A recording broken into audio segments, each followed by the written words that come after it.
Yeah, let's bring it to the arena because this is kind of a cool setup. We've actually seen this match once already, but it was a little bit different in the ships that were there. And I think we've talked about it a couple times where what we have here is okay, first off, apparently Nightmare Skating Issue 7 points under. I don't know if that's true.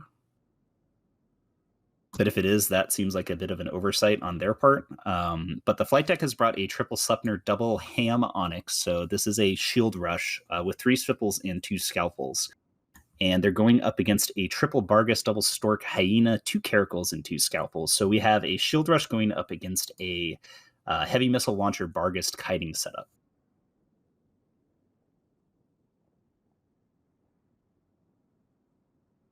Are the Sleipnirs AC or artillery? I'm guessing AC, but I'm checking right now. Yeah, they probably are with the Steeples, but... Yeah, they're AC. So AC Sleipnirs, AC Steeples, and heavy assault missile Onyxes versus... I'm going to make sure that they are heavy or rapid heavy Bargus. If they're not, I'd be confused. Okay, yeah, they're rapid heavy Bargus. So it's pretty much a standard rapid heavy Bargus rush, but they're or shield kind of comp. But they do have a Hyena, which makes it really, really powerful. The big question is are those Onyxes going to be able to get in range for the 20 km scram? Because banning the Lokis out means that it's a little bit harder to actually catch up to anything, which is probably why they brought the Onyxes in the first place. Yeah, the Hyena doesn't have like super long webs, but it's still probably enough to like keep the Onyxes away. One of those Fipples is going 5.3 kms, so they are actually already straight on top of them. Looks like they haven't quite got the tackle yet, but they should be able to grab them. Nightmare is doing a really, really good job of running away, and they are going to pop Rainbow CK Svipple right here. Flight Deck is trying to basically suicide their Svipples and to get tackle on something, but... They have got the Hyena there. One of the Svipples have got the Hyena. Yeah, I think that was a good call. I don't know if they're going to be able to hold the Hyena long enough, though, to get their other ships on top of it.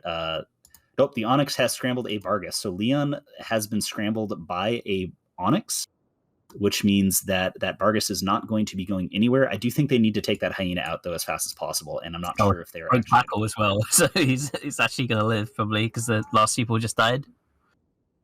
He's now burning away. Bargus boundary violated? Yep. Oh, no. Was it the same? Yeah. It wasn't the same guy as before. Same guy. No, it wasn't the same guy. So Nightmare just decided that they didn't want to have a Bargus, making it a little bit easier because Leon's Bargus is actually tackled by 3 Sleipnirs and 2 Onyxes, which is a lot of DPS. Yeah, and he's going down pretty fast there. So, and I believe they're on reload too, because we just saw their attack bar drop a ton. Yeah, they did kill all 3 Svipples, which is really good. If they had not boundaried that Bargus, that would be really, really good. I know that sounds really obvious to say, but like, really, dude, seriously, you boundaried a Bargus? Come on, they're not even that fast. Yeah, this game would have definitely been in the favor of Nightmare Skating Issue, I think, if that Bargus didn't boundary violate. But now that the Bargus is boundary violated, I think the Flight Deck probably has the edge, especially since they have this Bargus already in armor. I don't think the Scalpels can keep him up under fire from the Sleipnirs, and it looks like they're not really close to breaking alternative Sleipnir. So, yeah, the other thing too is that once the Scalpel goes down, the Nightmare Skating Issue has actually kept most of their ships near this Flight Deck team, which is really, really not smart. I don't know why they left their stuff there instead of kiting away. Like, once one of your boys is tackled, you need to get away from him, because now the Sleipnirs and the Onyxes are able to switch directly onto a Scalpel, which was sitting at 0. Mariah was basically orbiting Leon's Bargus at like maybe 5k, but that means they were able to immediately switch off and pop him. I understand needing to be in remote rep range to try and help, but maybe once you realize that he's almost dead, it's time to get the heck out of there. Alternative is actually taking a lot of damage from this last Bargus and the Caracals, and I'm gonna see if those are damaged Storks. I kind of doubt it, but we will check. Yeah, the Bargus is reloaded now, but now it's only really like one Bargus, right? Like, I don't think he's gonna be able to break a Sleipnir that's backed up by 2 Scalpels. Yeah, I don't know if he could even break a Sleipnir that's backed up by himself. Code Earth has been tackled by an Onyx now, and like I said, he really needed to not be hanging out there, but he's about to be swarmed by a bunch of high DPS ships here, and This is something I think we've talked about it a couple times throughout this tournament that when you ban the shield rush, sometimes it's a good idea to shield rush anyways. And interestingly enough, the flight deck is the one who banned most of the shield rush ships here and then chose to shield rush anyways. So I think there might have been some metagaming going on there. Code Earth is taking a lot of damage, and also Nuss 6 just boundary violated in his Caracal, which maybe they're doing it on purpose at this point. And the second character boundary violated as well. Yeah, I think they're just blowing themselves up just for the fun of it. This fight is going on at about 110 to 115 kilometers off the center of the arena, by the way. So they're all close to each other, but they're all actually right on the boundary, which is pretty. It's always a little bit dangerous to do. I'm not sure if the Caracal is boundary violated on purpose, but I think that they might have just to make the match go faster. Yeah, because there's nothing that they can do at this point. Yeah, I think Nightmare Skating Issue is just boundary violating as fast as possible, just to get the match over with. So, which that's true.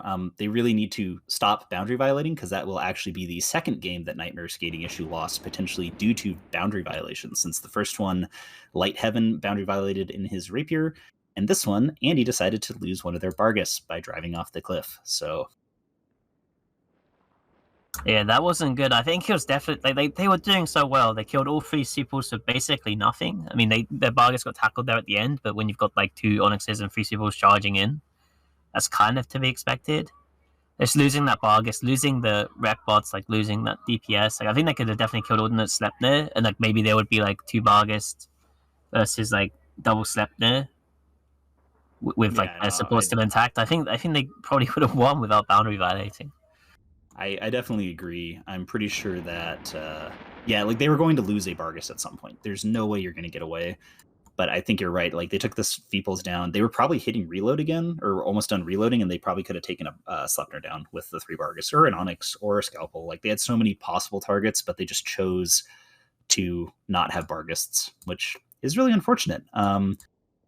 So Flight Deck does win their second game, so now they are up 2-0 in a best of 5. However, the Sleipnir, Onyx, Fipple, and Scalpel are all banned now for the Flight Deck, which means it is very easy to actually ban the Shield Rush out as opposed to just kind of banning it out. So I don't think we're going to see Flight Deck bringing another Shield Rush here.